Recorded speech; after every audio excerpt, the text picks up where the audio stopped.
Evgeny Prigojine, patron du groupe paramilitaire Wagner, a été enterré en catimini mardi, 6 jours après sa mort dans un crash d'avion. Le méga-feu qui dévore le nord-est de la Grèce depuis des jours continue de progresser. Il s'agit désormais du plus grand incendie jamais enregistré dans l'Union européenne. La zone à faible émission de Londres est élargie ce lundi. 9 millions d'habitants sont désormais concernés et devront s'acquitter de 14 € par jour s'ils utilisent d'anciens véhicules thermiques. Tension autour du rejet en mer de l'eau de la centrale de Fukushima. Les actes anti-japonais se multiplient en Chine. C'est dans un cimetière de Saint-Pétersbourg qu'Evgeny Prigojine a été enterré dans le secret. 2 drapeaux encadrent sa tombe, l'un russe, l'autre de Wagner, son groupe paramilitaire. Les funérailles ont eu lieu devant quelques proches, a annoncé sa société. Pas d'honneur d'État pour ces faits d'armes en Ukraine donc, mais un imposant cordon de sécurité déployé par la police et la garde nationale. Objectif, éviter d'éventuels troubles de ces partisans ultranationalistes ou encore des démonstrations d'hommage trop appuyées pour celui qui était considéré comme un héros national jusqu'au 23 juin dernier. Evgeny Prigojine tentait alors une mutinerie qui ébranlait le Kremlin avant d'échouer. 2 mois plus tard, le mercenaire meurt dans un crash d'avion. Depuis, beaucoup soupçonnent Vladimir Poutine d'avoir commandité l'assassinat de celui qu'il avait qualifié de traître. C'est le plus grand incendie jamais enregistré dans l'Union européenne. L'Observatoire Copernicus dévoile ce chiffre impressionnant. 81 000 hectares partis en fumée près d'Alexandroupolis depuis le 19 août, environ 8 fois la superficie de la ville de Paris. 20 personnes ont péri la semaine dernière dans le nord-est de la Grèce, près de la frontière avec la Turquie. Ici, près de 500 pompiers grecs continuent de lutter contre 3 foyers distincts, appuyés par la flotte européenne. The Commission at this moment is coordinating relief efforts on various fronts via the EU civil protection mechanism across Europe. So most notably in Greece's Alexandroupolis region, we are facing the largest wildfire ever recorded in the EU. In this context, we have mobilized 12 aircraft from our rescue fleet, together with over 400 firefighters and 60 vehicles. Le Premier ministre Kyriakos Mitsotakis a réuni son gouvernement pour prendre des mesures de soutien aux éleveurs et aux agriculteurs, ainsi qu'aux habitants sinistrés. Également à l'agenda, le reboisement, notamment dans la forêt protégée de Dadia, trésor de biodiversité ravagé par les flammes.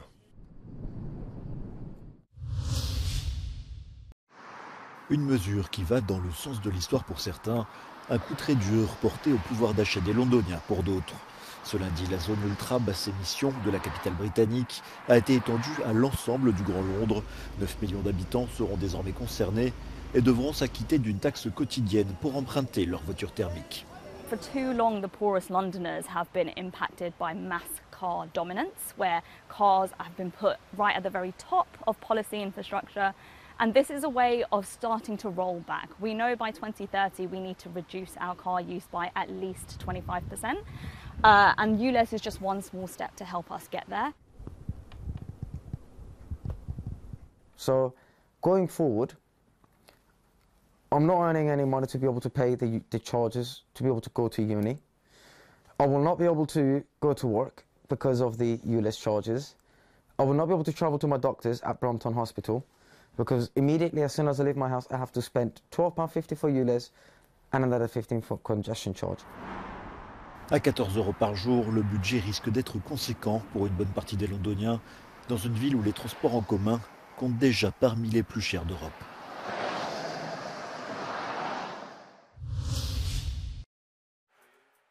Des steaks issus de bovins élevés à l'autre bout de la planète. Chez Flamen, un restaurant de Copenhague, on en a fait la spécialité, car cette viande serait parmi les meilleures du monde. De la viande d'Amérique du Sud sur une table d'un restaurant danois. Le bilan carbone de cette assiette est loin d'être irréprochable, d'autant qu'au-delà du transport, l'élevage bovin est une activité particulièrement émettrice de gaz à effet de serre. Og det skyldes jo, at køer er så dårlig en maskine. De smider jo mellem 80% og 90% af den energi, de spiser som kropsvarme. Og derudover så har de 4 maver, og de bøvser, og det udleder metan. Changer le menu, manger de la volaille ou du poisson peut atténuer le problème. Stort reduktionspotentiale ved at rykke til andre kødtyper, som for eksempel gris eller kylling, og så et noget større potentiale, hvis man kan rykke helt over til det plante. La consommation de bœuf danois émet 8 millions de tonnes de CO2 par an, ce qui équivaut à 40% de l'objectif de réduction des émissions du pays. Le gouvernement n'exclut pas de s'attaquer au problème par le biais de la fiscalité. Vi kigger på alle muligheder, og det vil sige, dels er vi i gang med at omstille vores fødevareerhverv. Vi er i gang med at kigge på, hvordan laver vi en afgift på produktion, blandt andet af oksekød. Og så kigger vi selvfølgelig også på, hvis man skal bruge forbrugsafgifter, hvordan kunne det se ud? Selon la FAO, l'élevage représente 15% des émissions mondiales de gaz à effet de serre, une part presque aussi importante que celle du transport mondial. L'ancien président des États-Unis et favori aux primaires du Parti républicain, Donald Trump, a été inculpé 4 fois ces derniers mois. Son premier procès pénal s'ouvrira le 4 mars 2024 à Washington. Il est poursuivi pour des pressions électorales en 2020 afin de renverser le résultat de l'élection. Si la date est conservée, ce rendez-vous judiciaire aura lieu la veille du Super Tuesday, une échéance cruciale des primaires républicaines. En cas de condamnation, quelles pourraient être les conséquences pour l'ancien magnat de l'immobilier? There is a chance that he could be convicted of one of these alleged crimes or one of these indictments, but not likely that he'd go to jail. But if he does, in that odd hypothetical, he could still run for office. L'ancien président est également poursuivi en Géorgie, où il est accusé d'avoir conspiré pour modifier le résultat des élections. Ce procès pénal, dont la date reste à fixer, pourrait être déterminant pour le sort de Donald Trump.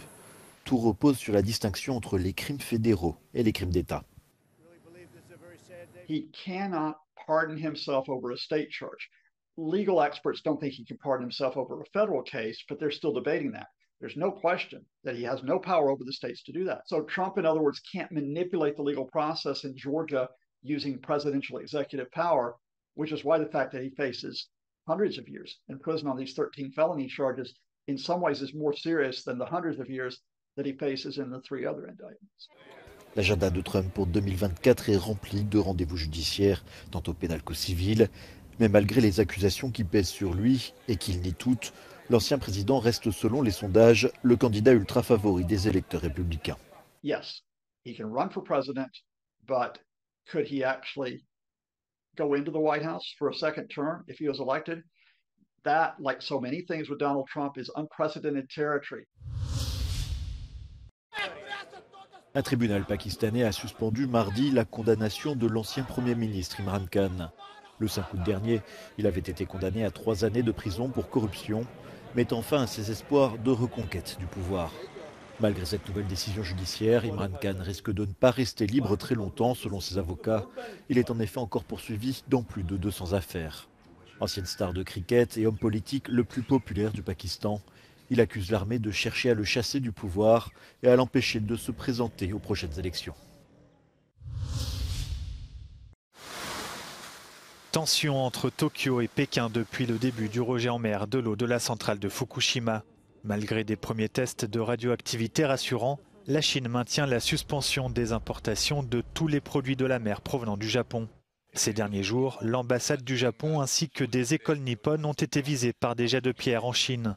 Des entreprises japonaises installées dans le pays se plaignent également de harcèlement téléphonique. Pékin évoque des actes isolés et dit assurer la sécurité des étrangers sur son territoire. Des médecins ont extrait du cerveau d'une patiente de 64 ans un ver parasite qui infecte d'ordinaire les pitons et les kangourous. La patiente présentait une lésion atypique dans la partie frontale de son cerveau et souffrait de perte de mémoire. If you think of the human brain, which is, quite big but not huge, and this worm was 8 centimeters long. And it was alive and wriggling when our poor but very skilled neurosurgeon took it out with some forceps. Selon le docteur Senayake, il est probable que d'autres cas soient identifiés à l'avenir. Des larves présentes dans des excréments de serpents ont sans doute contaminé des plantes avant de parasiter la malade australienne. La pression ne cesse de s'intensifier autour de Luis Rubiales. Lundi soir, les présidents des fédérations régionales ont demandé la démission du patron du football espagnol. Ce dernier est dans la tourmente après avoir embrassé de force la joueuse Jenny Hermoso à l'issue du mondial remporté par l'Espagne il y a un peu plus d'une semaine. Un geste consenti selon lui, ce que la joueuse réfute. À Madrid, des manifestants se sont réunis pour condamner ce baiser forcé. Parmi eux, la ministre du Travail, Yolanda Díaz.